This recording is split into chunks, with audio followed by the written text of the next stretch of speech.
び火が灯ったのです。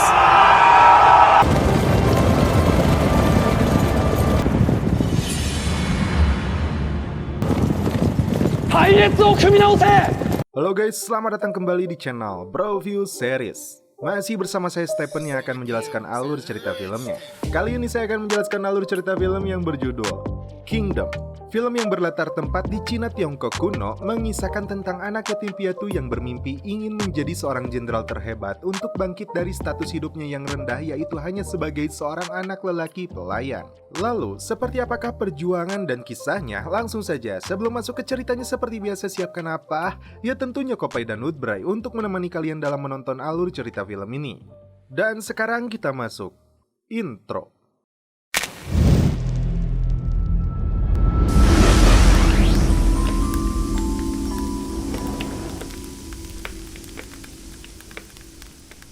Di awal film, ditampilkan dua bocah yang berada dalam sebuah kerangkeng kayu. Salah satu bocah itu terkesima saat melihat seorang jenderal langit agung bernama Wang Qi yang diikuti ribuan pasukannya. Kedua bocah itu bernama Piao dan Xin. Mereka dijadikan budak dari seorang pria bernama Paman Wu.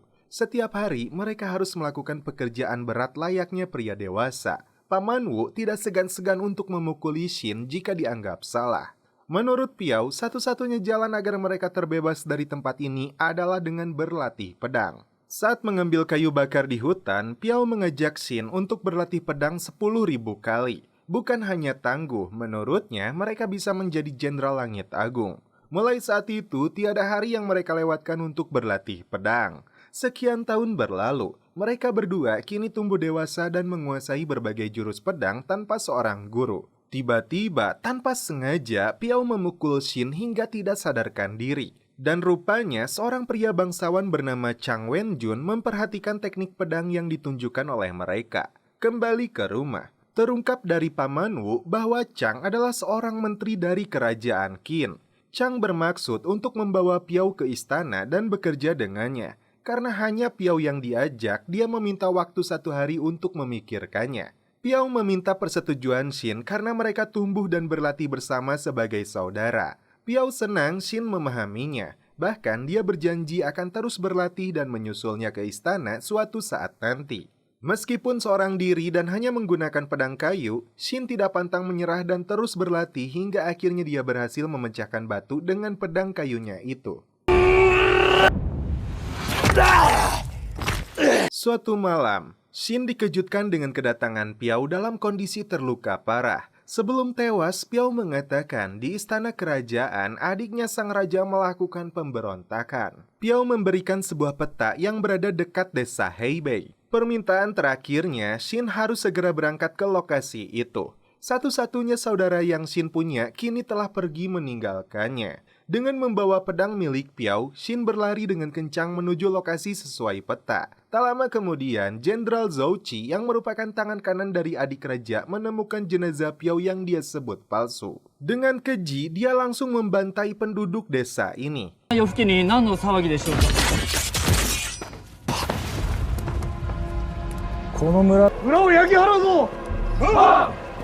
Di tengah perjalanan, Xin dicegat oleh komplotan bajing loncat. Tak sulit bagi Xin untuk melumpuhkan mereka.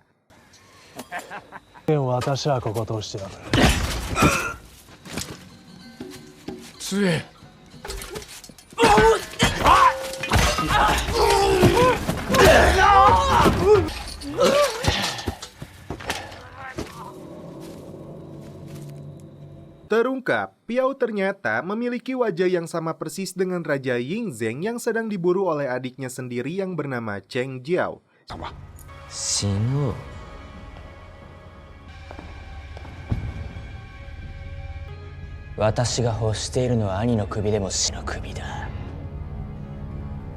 Xin akhirnya sampai di sebuah gubuk. Saat dia membuka tirainya, Xin terkejut karena Piao berada di hadapannya.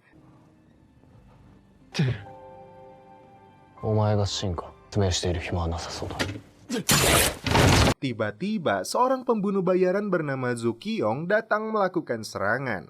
Xin akhirnya menyadari pria ini bukanlah Piao namun Raja Yingzheng yang wajahnya sangat mirip dengan Piao. Dia harus terbunuh karena menyamar menjadi raja. dan Zukiong adalah orang yang telah membunuhnya. Sekuat tenaga, Shin bertarung dengannya untuk membalas dendam kematian saudaranya itu.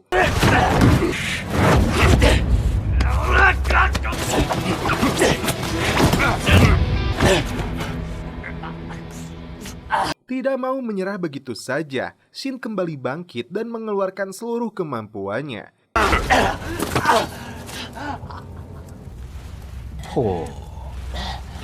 Pertarungan semakin sengit hingga Shin mengeluarkan jurus pedang pembelah batu.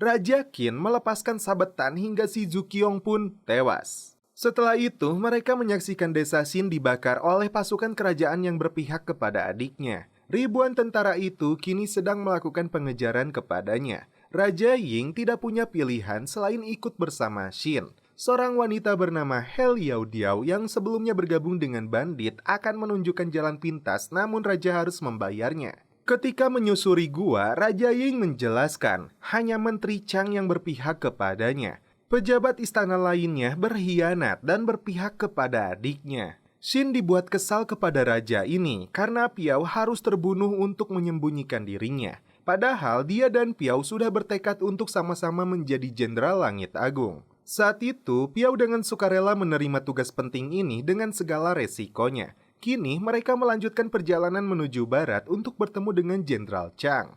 Kembali ke istana, Cheng Jiao dibuat kesal karena pembunuh bayaran mereka gagal melakukan tugasnya.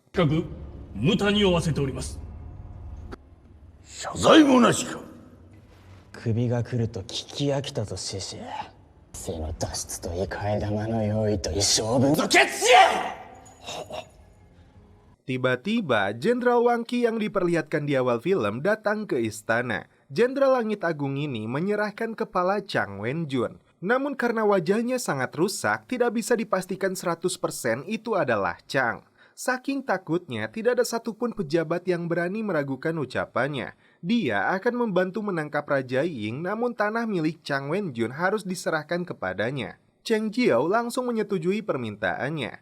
Terungkap, 400 tahun lalu, kerajaan Qin bersekutu dengan orang-orang gunung. Sampai di sebuah hutan bambu. Mereka kembali disergap pembunuh bayaran. Pertarungan sengit kembali terjadi antara Shin dan pembunuh ini.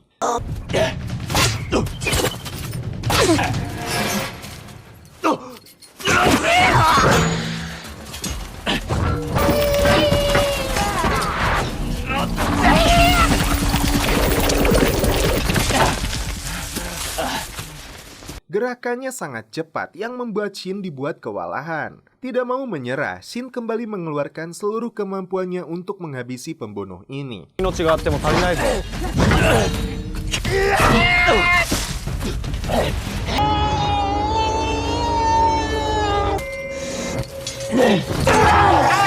俺はビビってたのか。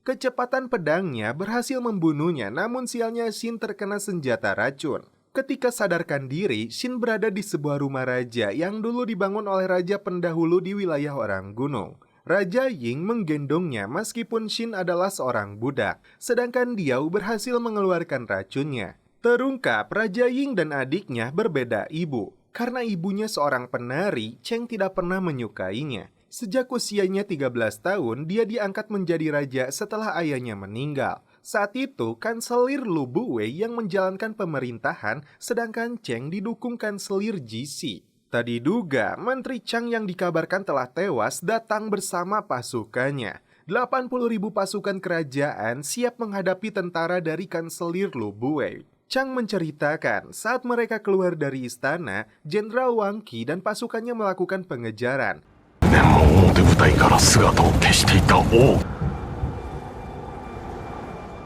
Dan saat itulah Piao layaknya seorang jenderal memimpin mereka agar tidak pernah takut. 先頭に立ち絶望的に諦めるな。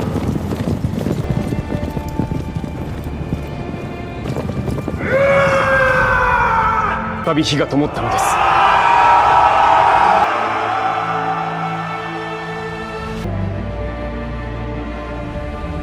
Piao merelakan dirinya dikejar tentara Wang agar mereka semua bisa tiba di lokasi ini.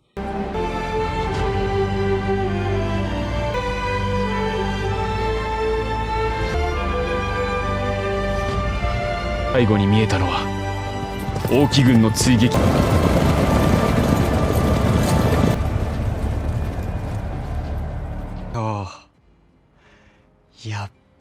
Dari sebuah peta diperlihatkan pasukan Cheng menguasai kota Xianyang. Harapan mereka adalah bergabung dengan Kanselir Lu Buwei di negara bagian Wei. Raja Ying tidak setuju. Dia belum bisa memastikan bahwa Lu Buwei dan Jisi berpihak kepadanya. Satu-satunya pihak yang dianggap clear adalah Raja Gunung. Meskipun dianggap brutal dan pemakan daging manusia, namun mereka harus mencobanya. Sesampainya di hutan belantara, konvoi raja dan pasukannya dikepung oleh orang gunung.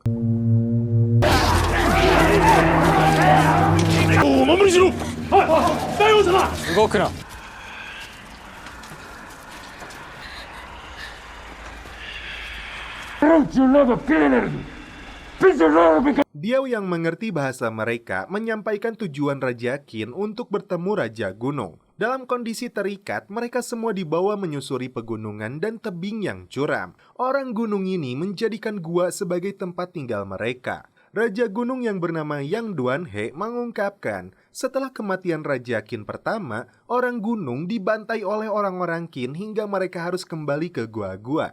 Kini, Raja Qin datang untuk memohon maaf dan meminta bantuannya. Sebagai bentuk hukuman dan balas dendam, Raja Gunung akan memenggal kepala Xin. Raja Ying meminta mereka untuk menghilangkan rasa kebencian. Dia berencana untuk menyingkirkan semua perbatasan dari 7 negara agar tidak ada lagi perang. Dua kurcaci yang menjadi penasehat Raja Gunung tidak sependapat dengan Raja Qin. Ketika akan dihabisi, Xin melakukan perlawanan.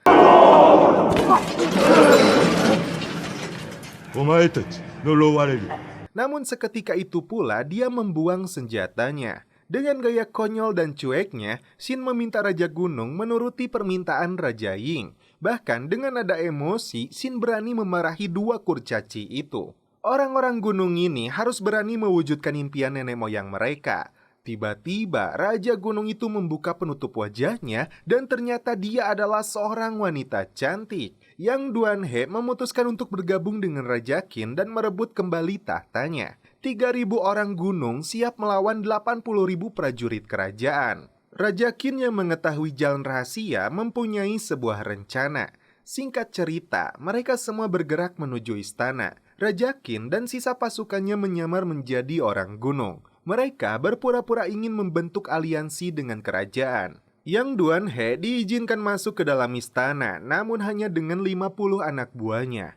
Kanselir Jisi memberikan saran kepada Cheng Jiao agar menerima orang gunung itu sebagai sekutu, agar mereka memiliki kekuatan tambahan untuk menghadapi Lu Buwei, yang diketahui memiliki 200.000 pasukan. Melewati gerbang pertama, Raja Gunung diminta untuk melepaskan senjatanya. Namun dia menolak sebelum kesepakatan aliansi terwujud. Saat mereka memasuki gerbang kedua, Xin dan beberapa pasukan masuk melalui jalan rahasia untuk menangkap Cheng Jiao.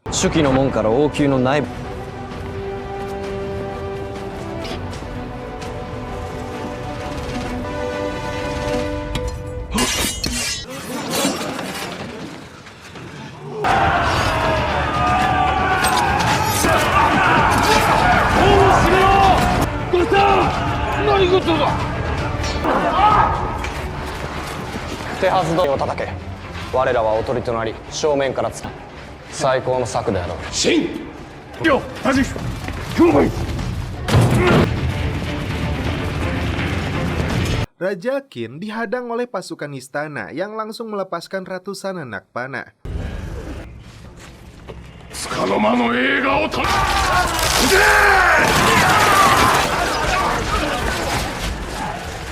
Orang-orang gunung ini terkapar saat mereka mendapat serangan panah tersebut.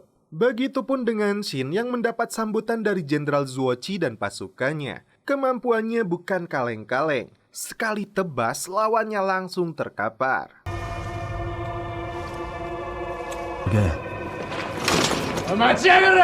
Ketika pasukan kerajaan mulai menyerang, di luar dugaan, orang-orang gunung ini belum tewas.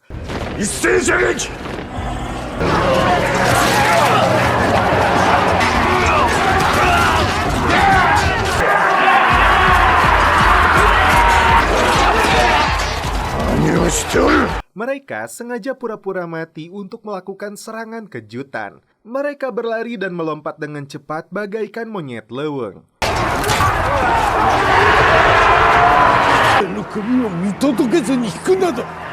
Di lorong rahasia, Shin dan para prajuritnya terlibat pertarungan yang sangat sengit pula.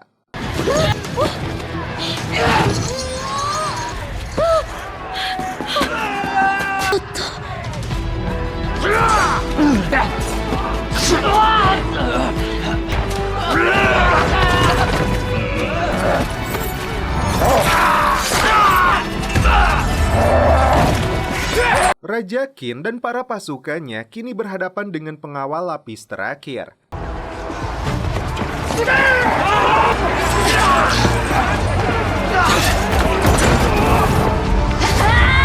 Di dalam istana, Cheng Jiao menganggap remeh kakaknya sendiri. Yang mengejutkan, Shin dan orang gunung harus melawan manusia monster yang sangat besar dan kuat bagaikan Hulk.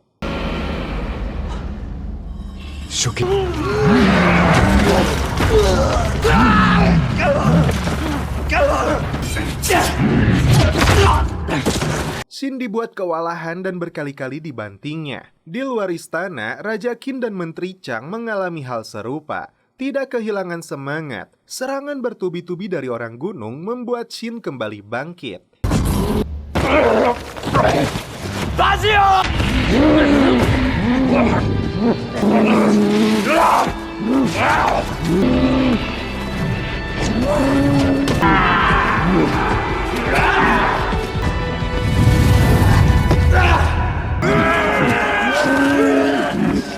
Dan akhirnya raksasa ini pun tumbang. Kini mereka berhadapan dengan pengawal terakhir mereka, yaitu Jenderal Zuochi. サジはもともと列国に名を轟かせた将軍だったが、虐殺がひどすぎて追放されたんだ。 Orang gunung yang tersisa dengan mudah dia lumpuhkan tanpa perlawanan berarti.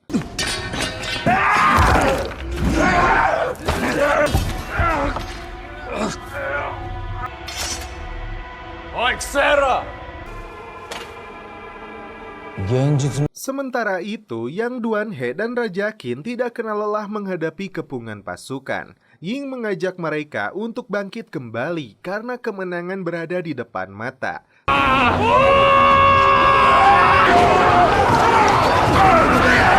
Sementara itu, Shin dibuat kewalahan dan tidak berdaya menghadapi si jenderal. Cita-citanya Shin menjadi seorang jenderal hanyalah mimpi di siang bolong. Dia pun kembali mengingat latihannya bersama Piao yang membuat Shin bangkit dan menyerangnya.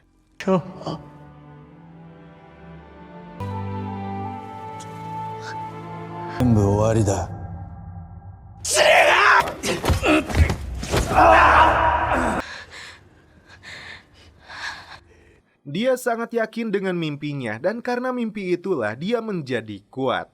Shin kembali mengeluarkan jurus pembelah batu dan ini yang terjadi.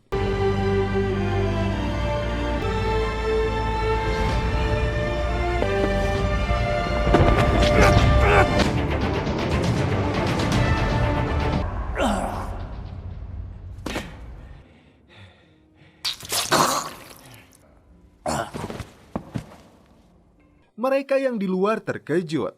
Cheng Jiao keluar seorang diri dari dalam istana. Kanselir Jixi yang akan kabur disumpit oleh Diao. Shin terkejut karena Diao tertusuk, namun ternyata dia menggunakan baju perangnya. Cheng Jiao kini tidak memiliki kekuatan lagi. Raja Ying menantang adiknya itu untuk bertarung. Cheng dipukuli habis-habisan oleh kakaknya itu karena pemberontakan yang dia lakukan telah menimbulkan korban jiwa. Anak buahnya yang tidak mau menyerah akan menyerang, hingga tibalah Jenderal Agung Langit yaitu Wang Qi. Jenderal bertanya kepada Raja Qin cita-citanya setelah tahta dia dapatkan kembali.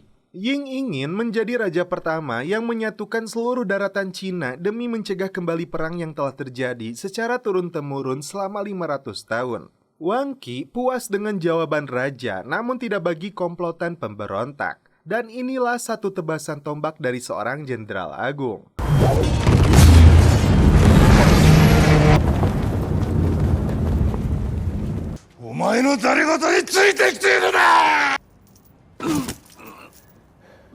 Wang Qi menarik seluruh pasukannya, dan Xin berjanji dia akan menjadi jenderal agung dan bergabung dengannya di medan perang. Raja Qin dibantu Xin dan Raja Gunung berhasil merebut tahtanya kembali. Dan setelah itu film pun berakhir.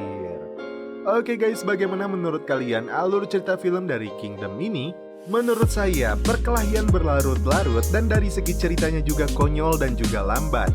Tapi sialnya, ini sangat menyenangkan. Seperti menyenangkannya saat kalian menyeruput kopai.